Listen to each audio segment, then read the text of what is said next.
जय गुरुदेव एवरीवन।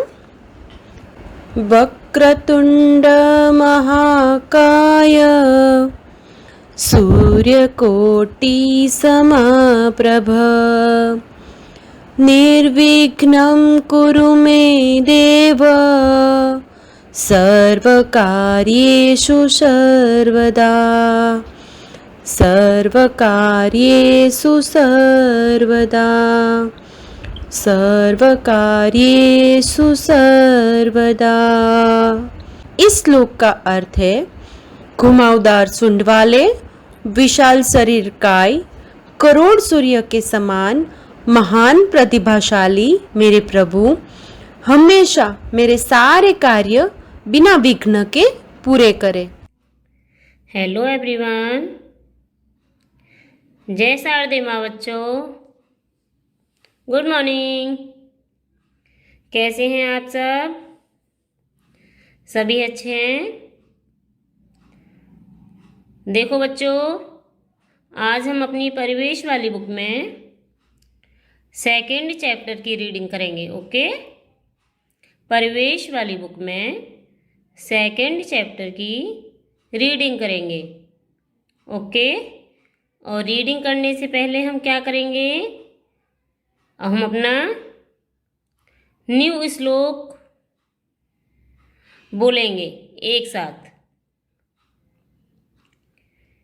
अब हमारा न्यू मंथ आ गया ना, मई, तो हम इस मंथ का न्यू श्लोक बोलेंगे।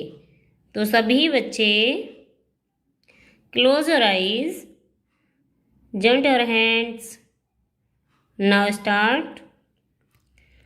कर्मण्येवाधिकारस्ते मा फलेषु कदाचन मा कर्मफल हेतु भूर्मा ते संगणो अस्तत् कर्मणि। ओपन योर आइज बच्चों। कैसे हैं आप सब? सभी अच्छे हैं? गुड। सभी बच्चे अपनी परिवेश वाली बुक निकालेंगे। सभी बच्चे अपनी परिवेश वाली बुक निकालेंगे। फटाफट से निकालो। रेडी? देखो, ये हमारा चैप्टर नंबर 2, चैप्टर नंबर 2 यानी कि पार्ट नंबर 2। पार्ट का नाम क्या है? मीठा पहाड़। मीठा पहाड़, ठीक है? तो सभी बच्चे मेरे साथ बोलेंगे स्लो स्पीड में। एक थी चींटी, चींटियों की रानी, वह बहुत ही परिश्रमी थी। वह एक बिल में रहती थी। उसके साथ और भी चींटियाँ रहती थीं। सभी चींटियाँ मिलजुल कर रहती और खूब काम करती। एक दिन रानी चींटी अपने बिल से बाहर निकली। वहाँ 2 बिल्लियाँ आपस में लड़ रही थीं। रानी चींटी ने उनसे पूछा, अरे तुम लोग क्यों लड़ रही हो? काली बिल्ली बोली, देखो, यह रोटी मुझे चाहिए। भूरी बिल्ली बोली, पहले रोटी मैंने देखी है, इसलिए रोटी मेरी है। काली बिल्ली बोली, देखने से क्या होता है? रोटी को उठाया तो मैंने था, इसलिए रोटी मेरी है। चींटी ने कहा, अरे अरे, लड़ना झगड़ना ठीक नहीं होता, मिल बांटकर रोटी खा लो। नेक्स्ट पेज नंबर देखेंगे। भूरी बिल्ली यह सुनते ही गुस्से से बोली, तुम्हारे कहने से क्या होता है? अब ये रोटी मेरी है तो मेरी है, तुम चली जाओ यहाँ से। रानी चींटी आगे चली गई। इतने में एक बंदर आया और उनकी रोटी छीनकर ले गया। दोनों बिल्लियाँ देखती रह गईं। उधर चलते चलते रानी चींटी को एक बर्फी का टुकड़ा मिल गया। रानी चींटी ने उसे सूंघा, फिर छूकर देखा। वह खुश हो गई। उसे लगा, यह तो मीठा पहाड़ है।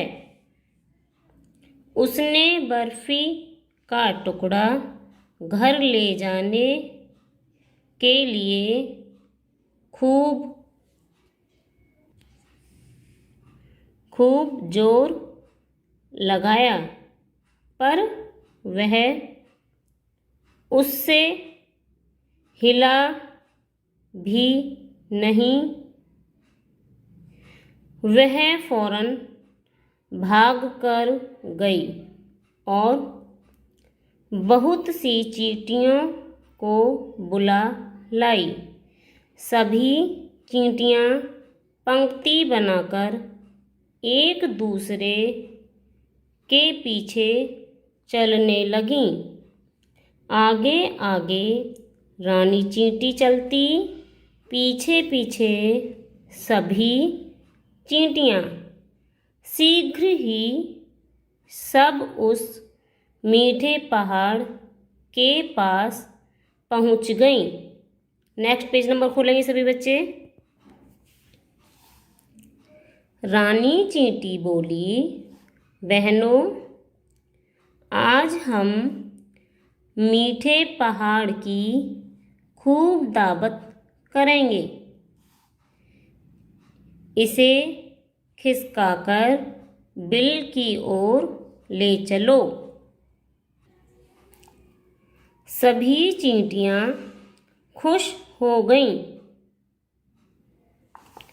उन्होंने पहले तो पहाड़ को सूंघा और फिर उससे चिपक गईं। फिर सबने मिलकर जोर लगाया तो बर्फी का टुकड़ा खिसक गया। धीरे धीरे वे बर्फी का टुकड़ा खिसकाकर बिल की ओर ले जाने लगीं। रास्ते में उन्हें काली और भूरी बिल्लियाँ मिली। काली बिल्ली चींटियों पर ठहाका लगाने लगी। ठहाका मतलब हंसने लगी। बोली, अरे इतनी सी तो बर्फी है और इतनी सारी चींटियाँ, कौन कौन खाएगा इस बर्फी को?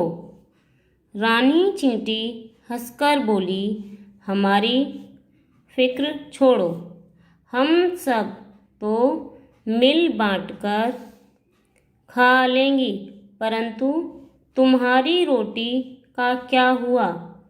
क्या तुम दोनों ने रोटी मिल बांटकर खा ली? भूरी बिल्ली बोली, अरे नहीं, हमारी रोटी तो बंदर ले गया।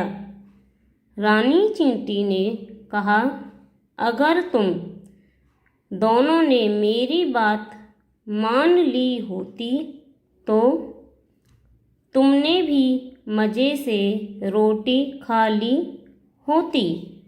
रानी चींटी की बात सुनकर दोनों बिल्लियों ने सिर झुका लिया। सभी चींटियां मीठा पहाड़ लेकर बिल की ओर चली गईं। इस तरीके से आप सभी को स्लो स्पीड में चैप्टर की रीडिंग करना है ताकि आप अच्छे से पढ़ सको। ठीक है, और आपकी समझ में भी आ चुका होगा कि इस कहानी से हमें क्या शिक्षा मिलती है।